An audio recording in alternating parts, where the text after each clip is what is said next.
Like I said, it's not easy to quantify that, but when you look at their offense and the history of Jared Goff, there has to be something about Ben Johnson that upgrades this team in general, or something that makes Jared Goff perform above expectation.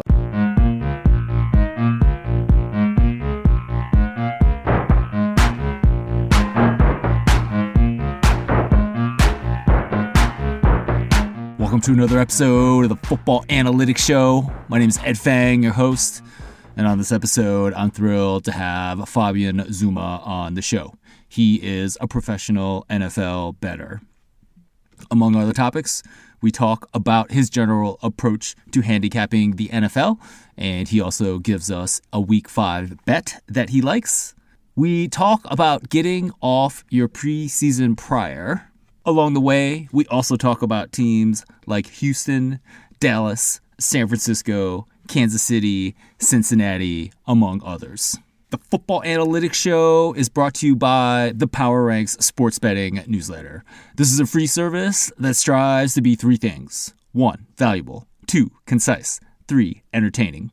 Every week, I send out 5 Nugget Saturday, my curated list of sports betting tips, analytics, and humor.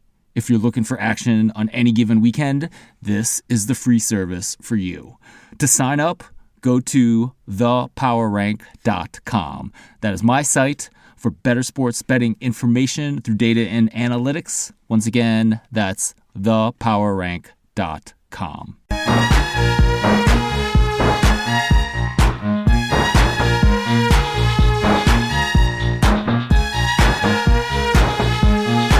Joining me on this episode of the Football Analytics Show is Fabian Sommer. He is an NFL bettor and an excellent guest to talk about football. Fabian, welcome to the show.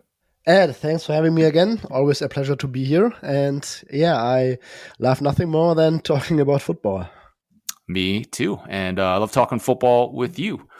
Fabian, maybe you could remind everyone, you've been on the podcast before, but maybe remind everyone your general approach to looking at football and handicapping the NFL in particular. Yeah, so it sounds simple, but I basically use a mental model first and foremost. So I've used some mathematical models in the past, and I use a lot of data, as much data as I can.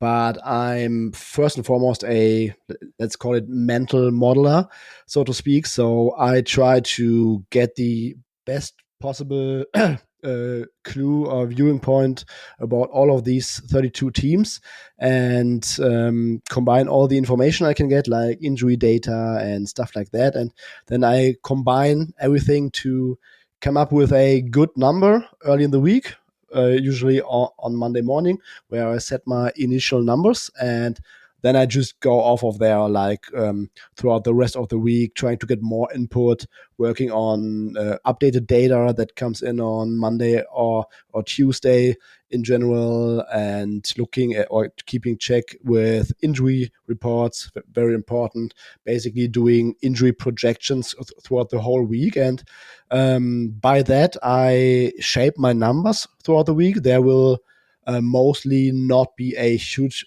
difference on a Sunday morning from my number on a Monday morning, but injuries can change everything, or maybe I'm picking up some information nuggets that I didn't know early in the week about that could potentially shape my number, or I find some interesting nugget in data wrenching.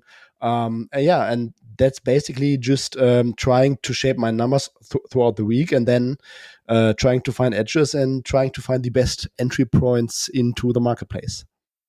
Excellent. I've seen kind of your preseason process. I think you emailed me your notes one year, and it was very impressive the amount of depth that you go into to understand these teams at every single level. When you say you make a number, does that mean like a spread in a game, or are you actually trying? Okay. Yes. So exactly. So you but do you derive that? Because you also do totals as well, right? So like, are you deriving like a spread from like like ranking teams by, you know, kind of your typical power ranking thing, or is it more sophisticated than that? And then yeah, actually go ahead. Yeah, so basically I try to use different inputs. So I also have like a, let's call it a unit grading system that I compile like over the off season, and like pre-week one I will have like a rough unit grading system where I don't like ranking all these teams, because I don't think that's the best way to do it, because basically saying team A might be ranked 4 and team B might be ranked 7, but team B might be a good matchup, or might have a good matchup against team A, and just because they are 3 ranks below that, they might still be favored by my numbers. So I basically just try to get a good overview, digging deep into all depth charts, basically looking at some regression methods. What did these teams do in the off season? And then I try to come up with a decent enough prior going into week one, and I will simply go off of there and try to make adjustments early in the season. I think we will get to how we handle prior later in the show, but yeah, that's basically what I do in general. And then throughout the season, it's not that much combining like unit grades or something, because the NFL is such a complex system and you have so many injuries every week. And unless you have a very sophisticated player level model, I think it's hard to do like strict rankings based on what your projections are, who's going to play in that specific week. It's basically just like trying to understand who's going to play and how these teams stack up from a matchup perspective on the field, and then come up with a number for that game. Great. And when you say you are trying to evaluate a unit, do you mean the offense and the defense, or are you getting more granular, like quarterbacks, receiving group?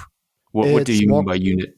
Yes, it's more granular. So for offense, for example, it's quarterback, running backs, receivers. So I basically split wide receivers and tight ends and then combine it together to the receiving group, so to speak, offensive line and OC.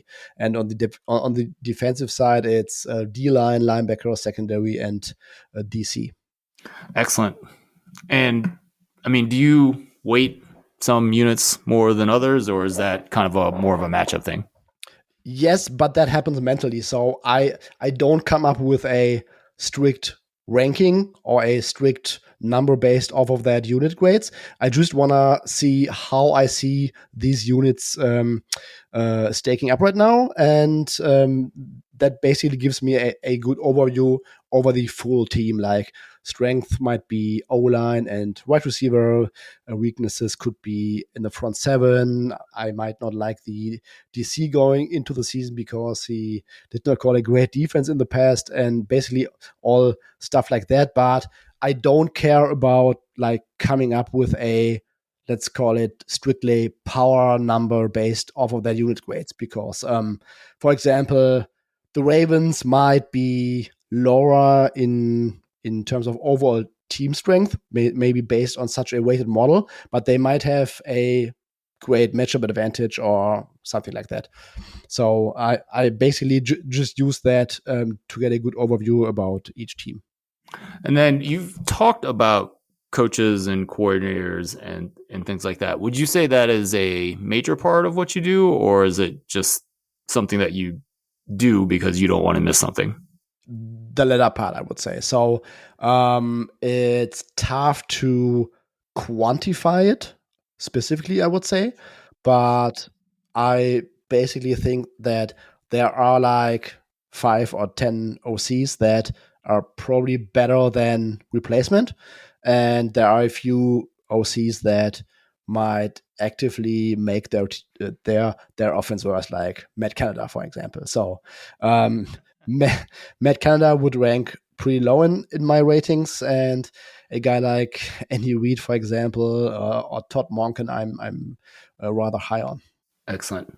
Where is Detroit OC Ben Johnson in your list of? Yes, very high, very high.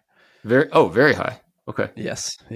I really like his play calling. So, like I said, it's not easy to quantify that, but when you look at their offense and the history of Jared Goff, there has to be something about Ben Johnson that upgrades this team in general, or something that makes Jared Goff perform above expectation, or at least above expectations was what he was before he was coming to Detroit. So there must be something there that Ben Johnson gives that offense that a replacement level OC might not give them.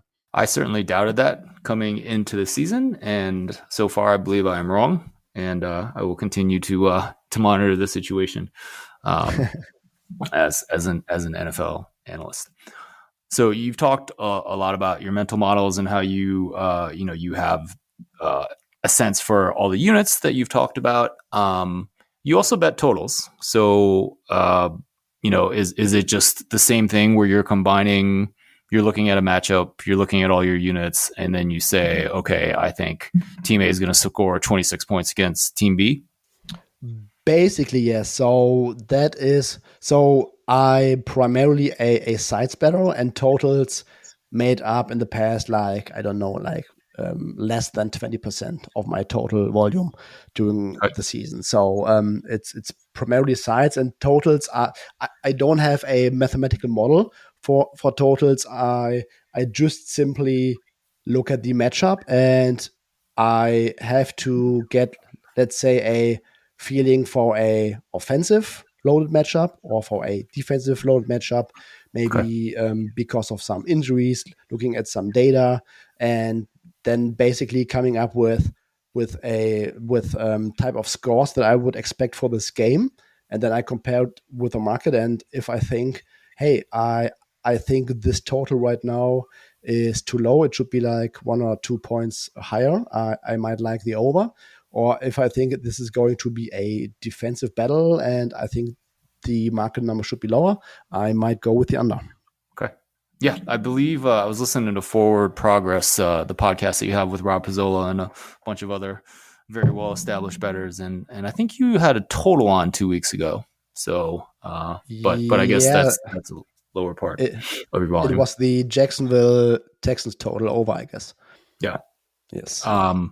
Do you feel like it's like, how different is it coming up with a spread with the way you think about football versus a total? Like, is it not, are there some things that are just not translatable and you have more experience with spreads, so you bet more spreads? Yes, basically. So I think that totals are always like subject to the scoring environment in the league. So, for example, 2020 COVID season, no fans in the stands, defenses still playing a lot of single high, and it was basically the wave of offenses creating a lot of explosive plays through the air. And then we had some kind of a shift towards a more, I wouldn't say defensive-minded league, but defenses in some way or shape were able to strike back and played more too high, try to take away more deep passes. And I think in those circumstances, I generally struggle because when I know how good a offense or how good a defense might be in terms of the matchup on the field against the other team, I might have a better clue about a side play than about a total where I'm maybe struggling with adjusting to the scoring environment or towards league-wide trends, so to speak. So in general, from that point of view, I would say that what you just said, that I probably have a better handling of sides rather than totals. Interesting. Like, do you want to bet more totals? Is that something that you kind of see yourself doing more of in the future? I would like to, but right now I'm not at that point. So this season I think totals are like in the 10 to 15% range of my volume. So I'm even more slided towards sides this season.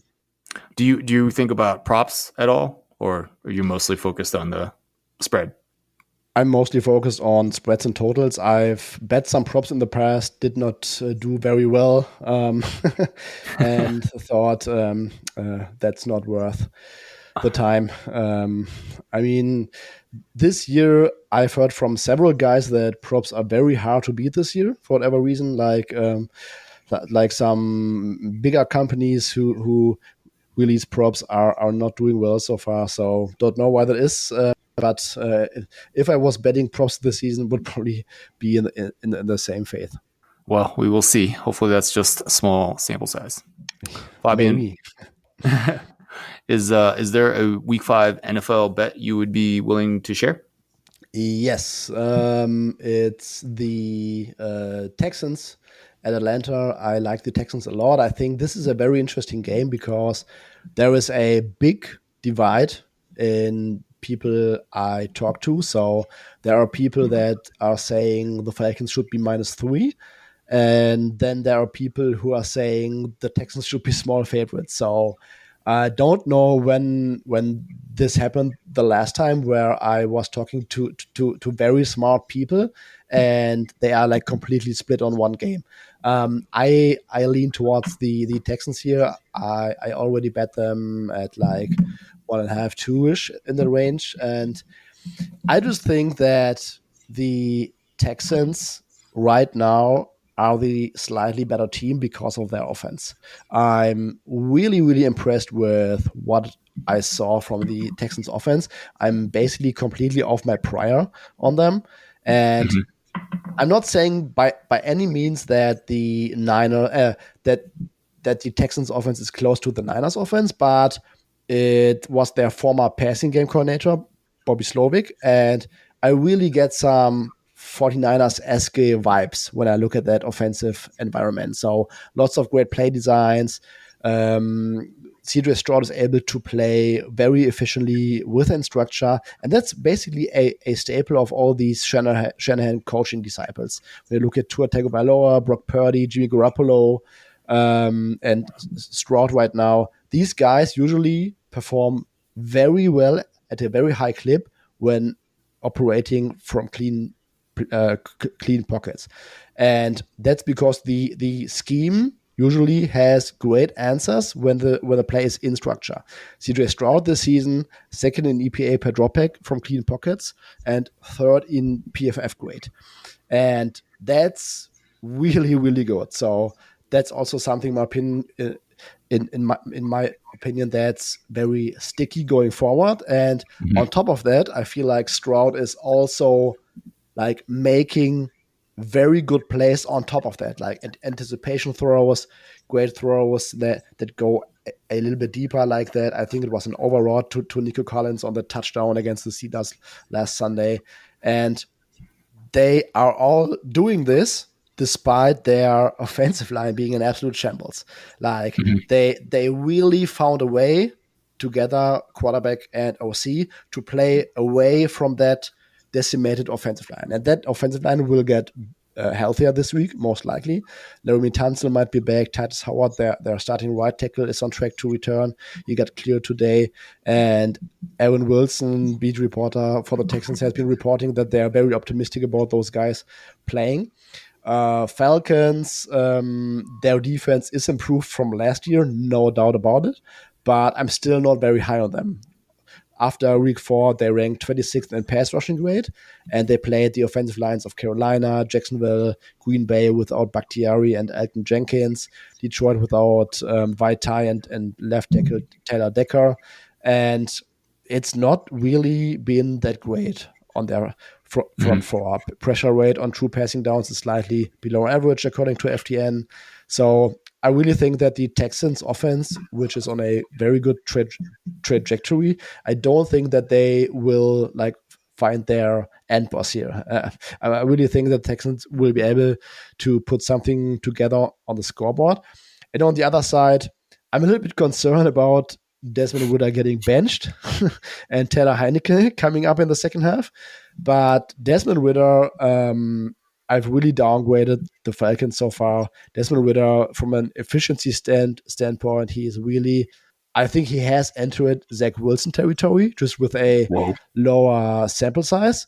Their rushing attack, which I thought would do better, they rank 11th in EPA per play, 17th in success rate. So I just think that this is a game where I personally think I have to go off of my preseason priors, because the Texans offense is playing much better and the Falcons offense is playing much worse than I anticipated. And I'm simply going with what I believe is the better offense here. There are some concerns regarding the Texans defense, but I think that the Texans offense is stable enough to compensate for that. Excellent. I really like your analysis of the Texans offense, and it's a good example of, getting off your preseason prior. They look good. It looks like the play calling is good. And in some sense, it looks like it's overcoming talent. Yes. Stroud was a top pick, so let's assume that, he can get the job done, even though he's only a rookie. I actually wanted to ask you more about the receiving group, because this was not a unit that I was high on coming into the season. You have the veteran Robert Woods. You have Nico Collins, the third-year player, who completely broke out last game, but I would say before then, I wouldn't necessarily expect much out of him. And then the rookie in Tank Dell. So are you upgrading that unit? Is that part of the analysis? Yes and no. So I think that going into the season, I had the Texans receiving group as one of the worst units in the league. And now Nico Collins, I think he's used differently. I retweeted a tweet from someone who compared his route distributions from last year towards this year. And they are really using Nico Collins in completely different ways.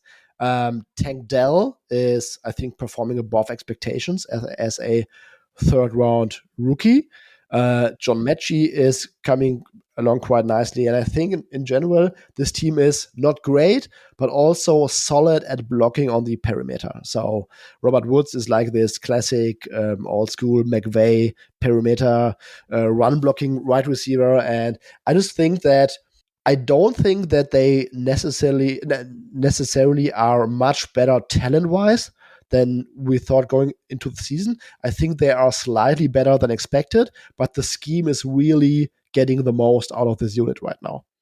And from your experience, it seems like scheme is sticky in some sense, right? Like when you're watching, like you've had enough experience in the NFL over many years to say that you think that's sticky going forward. Yes. And it's not like I said, it's not like the worst, potentially worst receiving group right now. I think these guys are in fact playing better than I anticipated, but I still think that they could use like another dynamic wide receiver weapon next offseason to really complement this unit. But right now, in terms of what they are trying to do on offense, they have some run blocking qualities. Nico Collins is really that do-it-all kind of guy. Tank Dell is coming along. And with the way that CJ Stroud is throwing with anticipation and really also throwing guys open, I just think that this right now is completely enough to be like a top half-ish offense. Excellent. I also wanted to ask you about Atlanta and Desmond Ridder. The offense, it was not a unit that I was high on coming into the season. Didn't really expect much out of Ridder. You are putting him in the Zach Wilson territory, which is not a good place to be. I've also, I haven't seen them play too much, so I also wanted to ask, like, is there a scheme thing there that they're not using the weapons that they have in a right way, and that's part of your downgrade, or is it just pure performance from Ridder so far? I think it's more a poor performance from Ridder thus far. So there are some plays in every game where Kyle Pitts is running, I wouldn't say wide open, because I think that he's still not at 100% after his knee injury. but he's like running like with 2 yards of separation on a deep crossing route, and Desmond Ridder is either overthrowing him or not going to him or stuff like that. And I think that with a different quarterback, let's say Taylor Heineke will probably be an upgrade, or let's say you put a guy like Ryan Tannehill in there.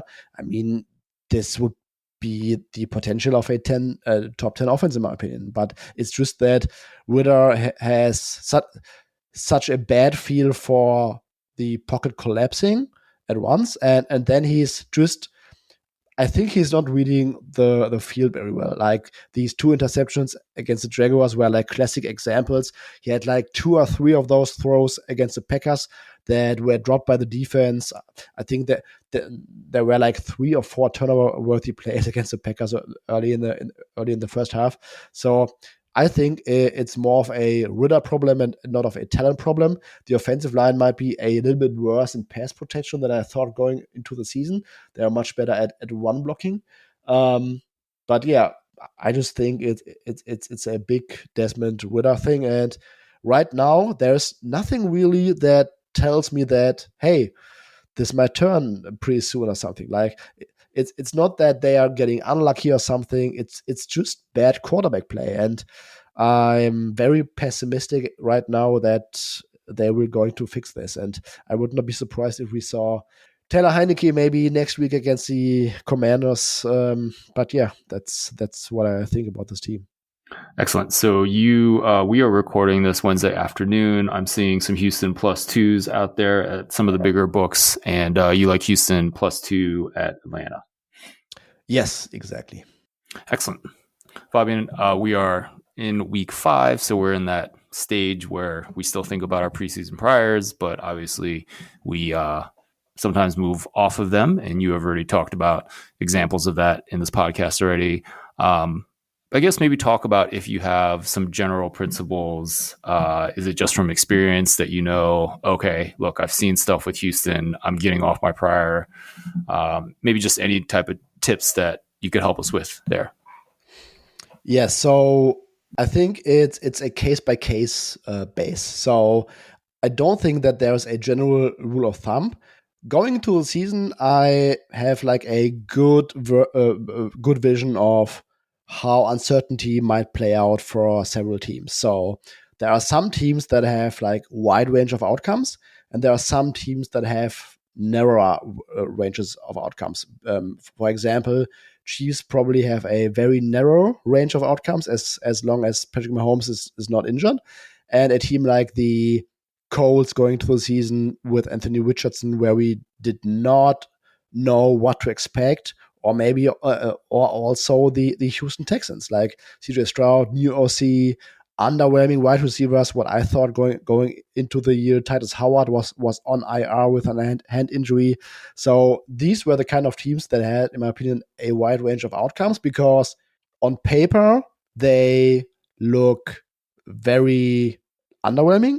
But if some things click right away, these teams might be at least like somewhat decent. For example, Colts, like there was the chance that Anthony Richardson needs like a full year in the NFL to get accustomed to it, and that low completion percentage. But there were also like some smart people who thought very highly of him and said, like, in terms of pocket movement and awareness and reading routes and stuff like that, he is pretty advanced, and he might be better much earlier than anticipated. So if Anthony Richardson's good, this is probably a, I don't know, 7-win team rather than a 3 or 4-win team.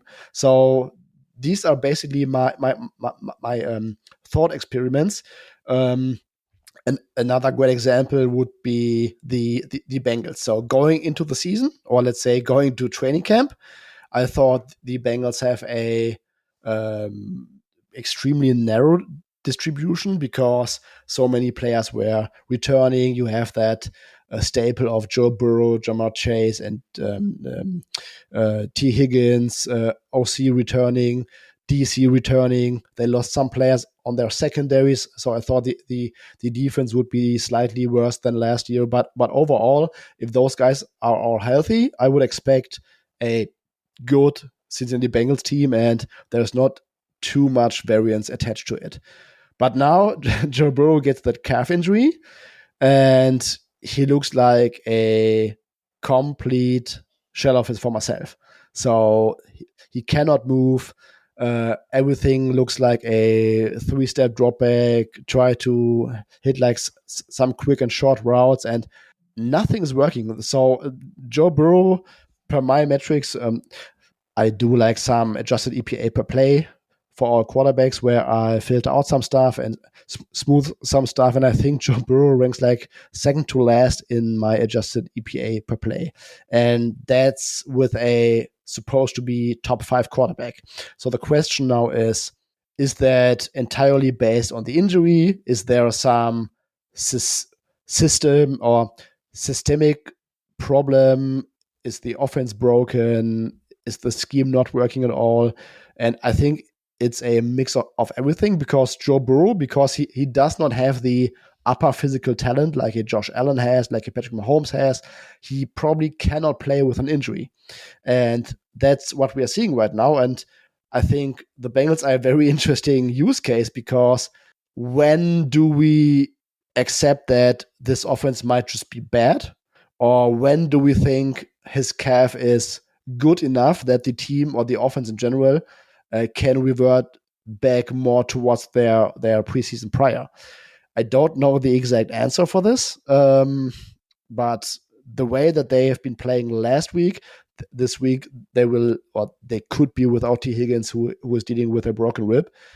I'm having a hard time seeing like a 180 pretty soon with this offense. Yeah, me too. I feel like you talked about getting off your prior as a case-by-case basis. I feel like Cincinnati is like a week-by-week basis. I really liked them -2.5 against Tennessee last week and was wrong. Is it the calf? Maybe. And if it is the calf, they should get better every week, right? Going probably into the future. Yes. And we also saw the situation where Cincinnati was not particularly good the first 4 or 5 games of last year either.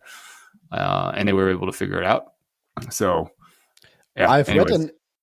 I've read a interesting report, I think it was today, from a Bengals writer, and he said that going into the offseason program, the offense was supposed to work on like more under center play action stuff, basically getting those deeper routes working with T. Higgins and Jamar Chase. And after week 4, they called like 2 or 3 under center passes because Joe Burrow cannot move.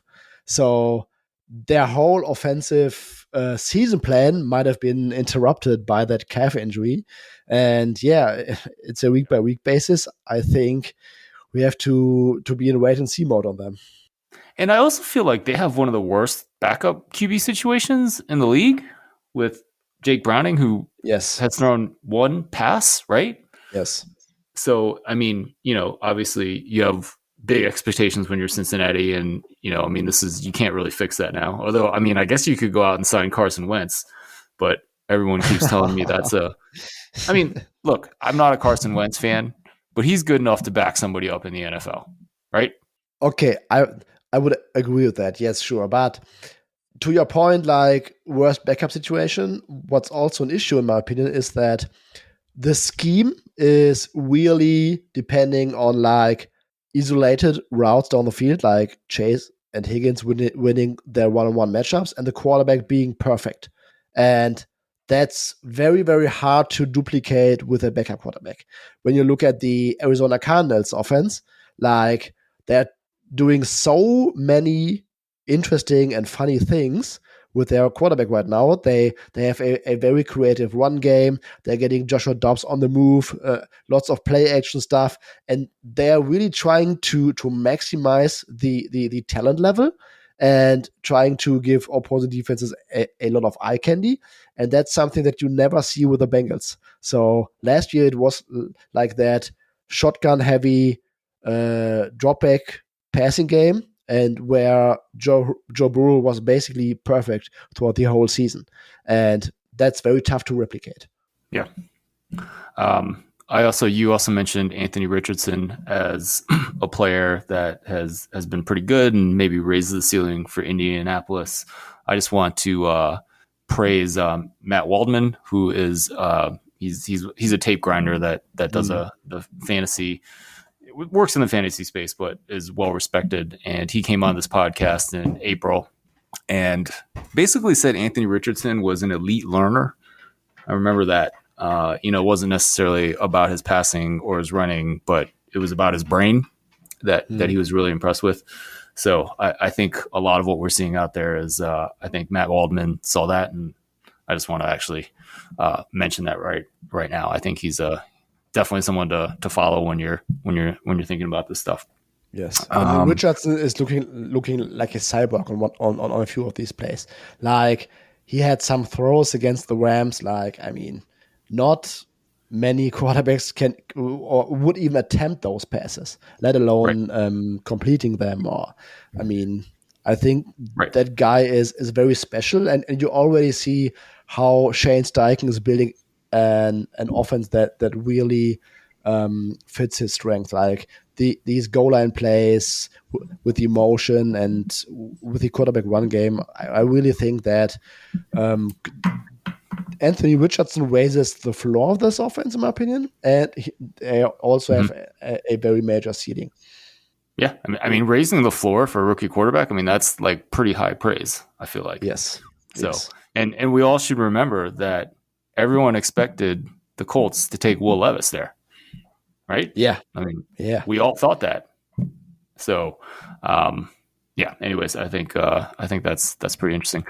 Before we get off the talking about preseason priors, I just want to ask you about the Chicago Bears, and actually maybe just Justin Fields in particular. We kind of knew this offense would. I would suggest that it was a pretty high variance offense coming into the season. With Fields, we know what he can do with his legs. He's got some potential in throwing the ball, but just hasn't done it consistently. They bring in DJ Moore. What are you thinking of Chicago? Oh man, where to start? So the first 3 weeks, I thought this offense looked absolutely horrible. And I thought that they were working on transforming Justin Fields to more of a drop-back passing quarterback. And his passing numbers throughout the first 2 seasons were absolutely horrific. And some people like to compare him to Josh Allen, because Josh Allen had this breakout in his 3rd season where he got his wide receiver 1, Stephon Diggs, and now Justin Fields is getting DJ Moore. But the problem was that Fields had a much lower starting point. So his passing numbers his passing numbers in year 2 were much worse than Josh Allen's in year 2. So basically a completely different starting point.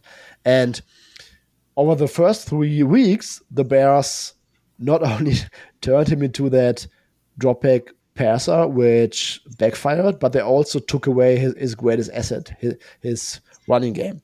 So I was really expecting the Bears being able to merge the best of both worlds. So basically, lots of play action, getting Justin Fields on the move, sprinkling in like 6 to 8 designed runs per game or something. So the defenses have to keep honest, like on every single play, because it could be Fields running, it could be the running back getting the ball, it could be Fields throwing, and they completely took away that element. And then you were left with Justin Fields, the bad passing quarterback, and nothing was working anymore. Like no explosive plays, like couldn't move the ball. And then week 4 against the Broncos, it kind of got back to their roots. So more of a design one game, like more zone reads, more play action. And that was, I gotta say, against the worst defense in the league right now. But it looked a lot more optimistic, I think. And I think that's the way they have to handle Justin Fields. This week, we will see whether that was just an outlier performance against a very poor defense that was also missing guys like Justin Simmons. Commanders, I'm not that high on the Commanders defense, but I think they will present them with a much different matchup. They can basically send their front four, sit back in zone, have their eyes on Justin Fields, and let their D-line work. That's something that the Broncos were not able to.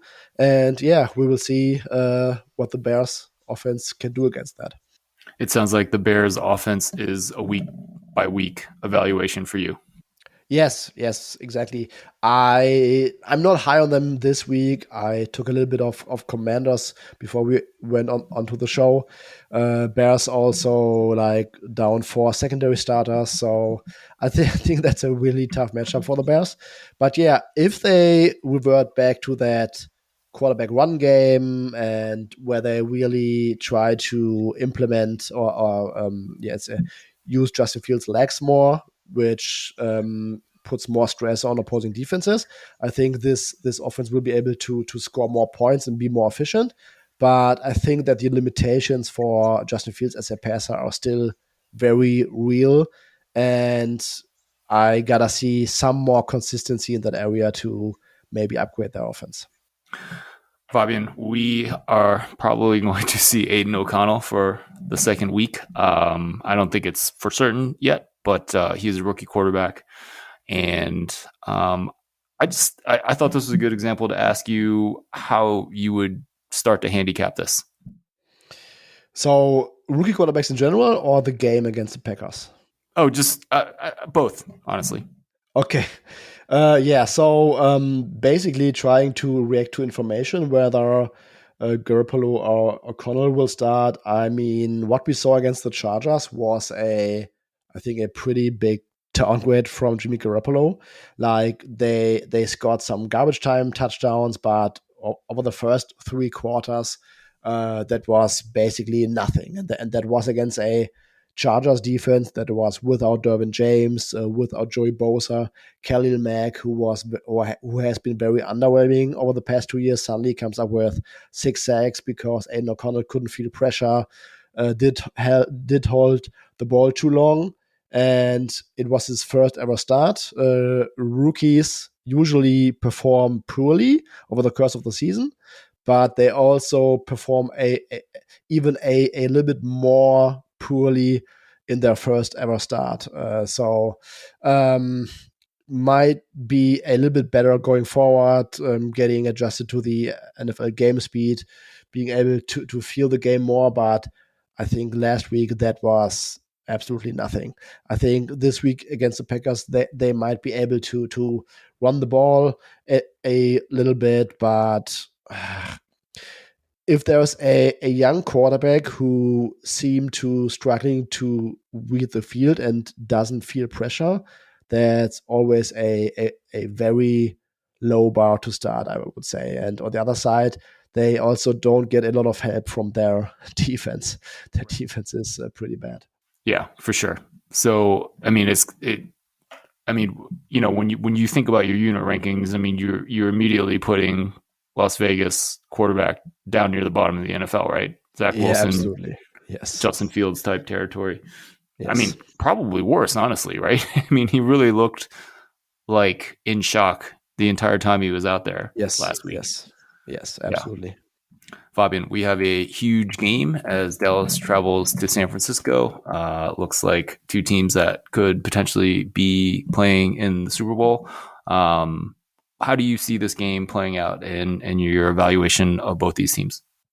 This will be a great game to watch, in my opinion. I don't have a bet. I don't know whether I will have one.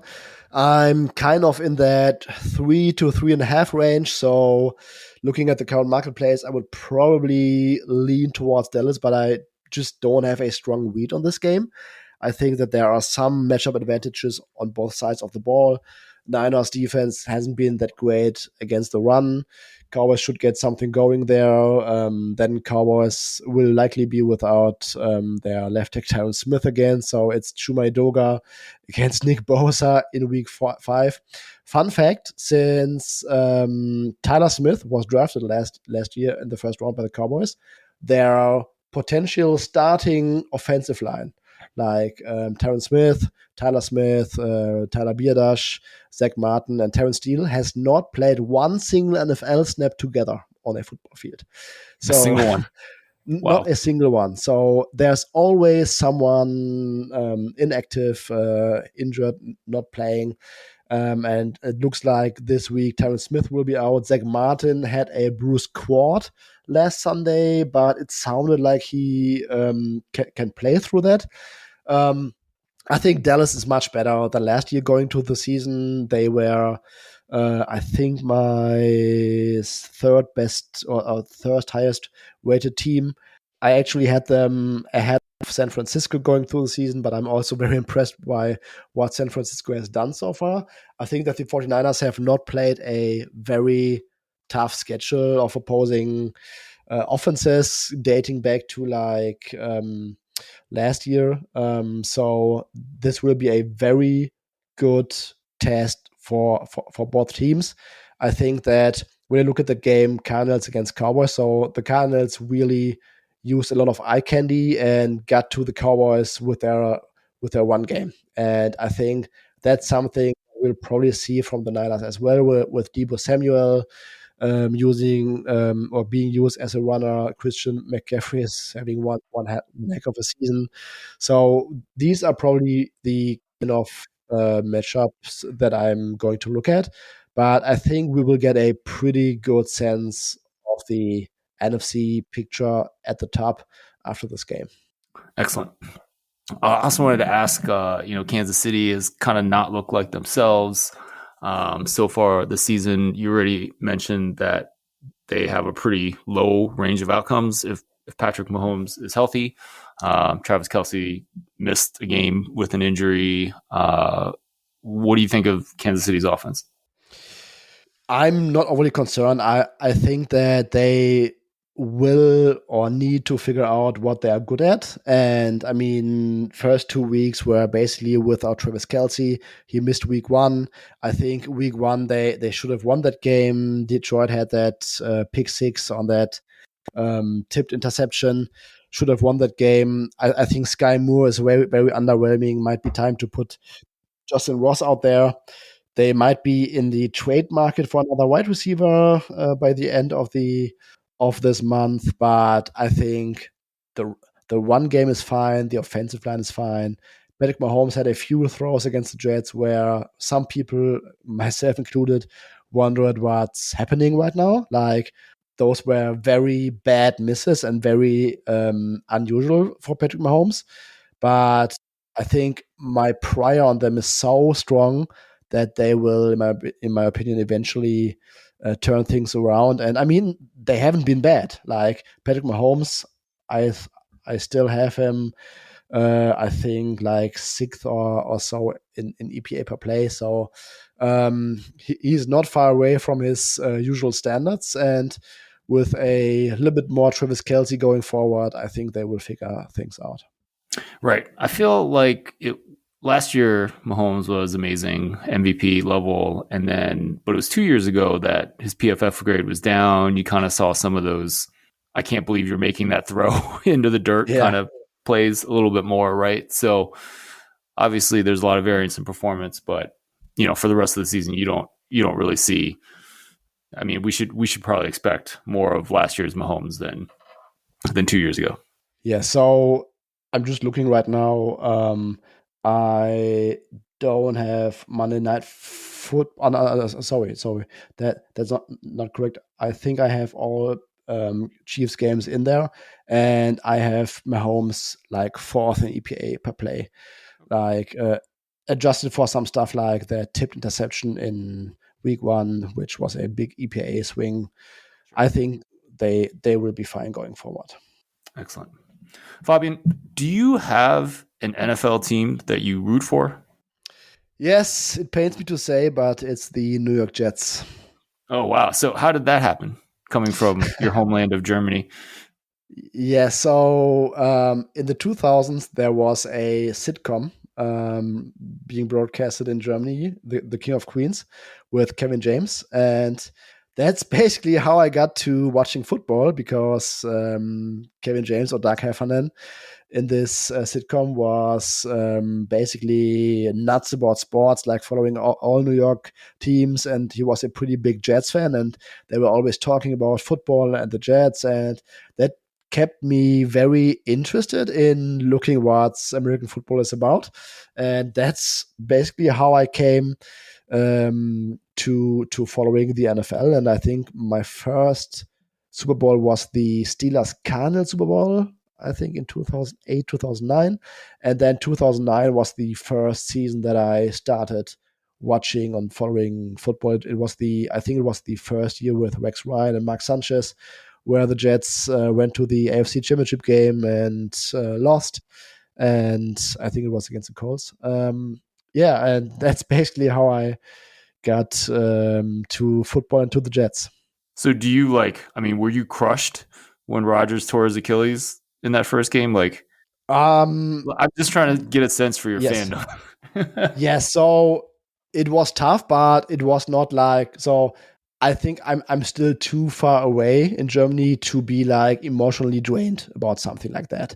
I think it was, so when I watch it and he was hobbling into the locker room, I thought that, okay, maybe just a small injury, might not be out long. And then when I've read Twitter that he tore his Achilles, that was rough, because I've never experienced a Jet season where the offense was good. So the closest, yeah, sorry, but that's just the truth. The closest that I got was I think 2015 Ryan Fitzpatrick season. So that was probably the best Jets offensive season that I've ever witnessed. And going into the season, I thought okay, finally I can watch a good Jets offense. I can maybe finally watch a Jets playoff game again. And yeah, everything was basically done in after week one. That was kind of rough. Yeah, for sure. I just asked because I just, when you work in the NFL like we do, it's work, right? And I grew up a Philadelphia Eagles fan, and then just kind of fell off it. I don't live in Philadelphia anymore. And then when Andy Reid left, I understand why Andy Reid left or got fired or whatever it was, but just didn't feel like the same connection to Philadelphia. And then over the last 8 years, I don't know, the NFL's just work, right? And now living close to Detroit, it's yeah, well, they're pretty good. And I was wrong about their offense and how good they would be. So there's more and more people up and down the street that I live on wearing Honolulu blue these days. So okay. maybe I'll jump on the bandwagon, but I just find it interesting to ask people like you, the distribution between work and fandom, right? Yeah. In the end, I have no issue betting on or against the Jets, so I can basically put that away completely when it comes to betting. But yeah, I mean, in the end, I wish that I would see a good Jets offense this season. And I also think that it would have made for some good entertainment down the road if the AFC would be stronger at the top. And now you're basically looking at a defense that's not playing that elite so far this year. And Zach Wilson, yeah, shitting the bed. I mean, against the Chiefs, he probably had his best career game ever. And then he still had that muffed snap in the end. Yeah, tough. Yeah, that is rough. I'm sorry, bud. Fabian Sommer, thank you so much for joining me on this podcast. I really enjoyed it. Please let everyone know where they can find you. Yes, you can find me on Twitter. My handle is @SUUMA810. I do content for the Hammer Betting Network. You can see me on the Forward Progress channel like every Monday and Wednesday, 2 p.m. On Monday, I talk to Clef TA and G-Stack George. We basically do a recap and look forward to potential injury situations, line movement, how we think some things may shape up during the week. And on Wednesdays, same time, I'm on with Rob Pizzola, Hitman, and Eric Eager from Sumo Sports, and we break down like 4 to 5 matchups and give out our best bets in the end. And yeah, if you want to join, look up for that on YouTube, on Twitter. I think Forward Progress is like the best NFL podcast out there.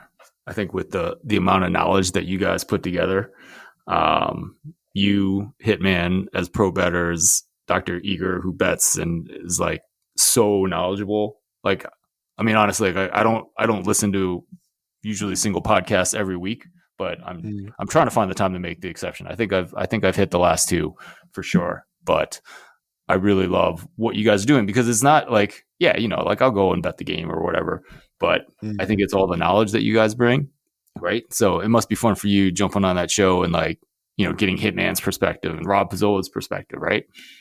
Yeah, absolutely. And what I also like about that show is that sometimes we might be opposite on some plays, like today in the Texans-Falcons game, and I think that always makes for some interesting discussions. And yeah, nice to hear that you enjoy that. Yeah, no, it's really good. Although I will say the 4 of you and myself were all on New Orleans last week, and unfortunately that didn't work out. So it goes. But it is interesting. Like I think the week before I really liked Detroit against Atlanta, and Hitman was like absolutely on the opposite side of that, right? And you know that never feels good. Sometimes it works, sometimes it doesn't, right? Yes, it's all about the grind and winning money over the course of the season. Fabian, thanks again for your time.